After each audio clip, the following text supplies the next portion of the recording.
Bonjour les enfants, dans notre marche vers Pâques, la liturgie nous invite à rentrer dans la joie en ce dimanche de la mi-carême, où se manifeste l'amour et la miséricorde de Dieu pour les hommes qui, morts à cause de leurs péchés, reçoivent la vie par les dons de Jésus-Christ élevé sur le bois de la croix.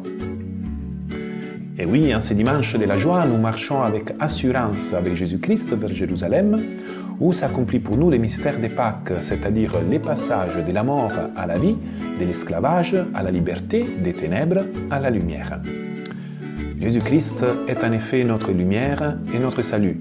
Il est celui qui vient dans le monde pour éclairer nos ténèbres et nous sauver des eaux de la mort. Il est finalement comme tous ces maîtres nageurs que voyons dans nos plages, toujours prêts à nous aider et à venir à notre secours. Par sa parole, Jésus nous éclaire, par ses gestes, il nous protège des dangers de ce monde, nous invitant à bâtir notre vie sur les rocs. Envoyé par le Père, il n'est pas venu pour nous juger ou pour nous montrer du doigt, mais pour nous proposer sa même vie divine, car nous avons du prix à ses yeux. Et justement, pour avoir une meilleure vision d'ensemble du plan de Dieu sur les hommes, et pour en sauver un plus grand nombre des eaux de la mort, Jésus-Christ, notre maître nageur, n'hésitera pas à monter sur les bois de sa tour de surveillance afin de scruter la mer et repérer les personnes qui, levant leurs yeux au ciel, crieront au secours. Mais le drame de l'homme, c'est que parfois, il est tellement habitué au péché qu'il ne se rend même pas compte d'être en danger de mort, au point qu'il préfère demeurer dans les ténèbres que d'accueillir la lumière qui vient d'en-haut. C'est comme une grenouille plongée dans l'eau chauffée très progressivement.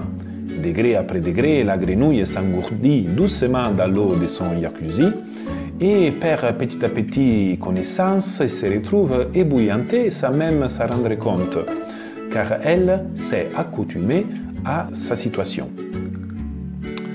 Et pour nous c'est pareil, car ça suffit constater l'état de nos chambres et de nos bureaux. Et parfois nous sommes tellement habitués à vivre dans les désordres que désormais on ne les voit même plus. Le désordre est devenu notre normalité. Et malheur à celui qui vient mettre main à notre bazar très bien ordonné, car alors oui, là, on aurait l'impression d'être perdu. Mais non, les enfants, le Seigneur n'est pas venu pour nous perdre, il n'est pas venu pour nous juger, ni pour faire l'inspection des lieux.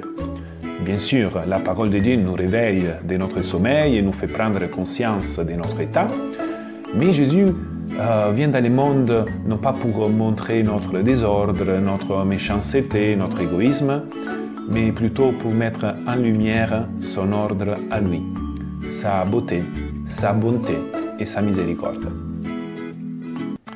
Alors les enfants, ce dimanche, écoutons la voix du Seigneur, faisons rentrer sa lumière dans notre vie, fixons notre regard sur la croix de Jésus-Christ, donnée et élevée pour le salut du monde. Ne nous attardons pas sur nos péchés, mais sur sa miséricorde. Ne contemplons pas notre laideur, mais plutôt sa beauté, car il est le plus beau des enfants des hommes, et c'est cette beauté qui nous attire à lui, qui nous arrache des eaux de la mort et qui nous conduit vers les Pères. Bon dimanche à tous.